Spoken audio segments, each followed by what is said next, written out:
ampit. Mga ampit, dito tayo ngayon sa taas, araw ng Sabado. Ayaw matulog ng dalawa dito. Dalawang anak, tsaka ni Nening B.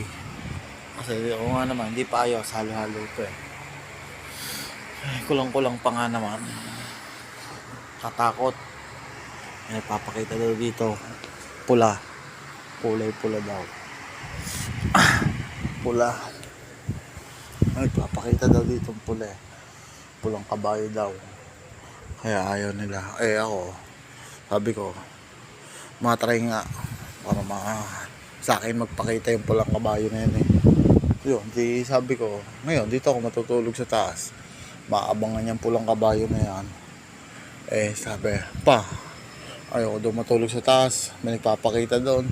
Ano sabi ko, alin? Pulang kabayo pa. Gano'n no. Di sabi ko, nananaginip lang kayo.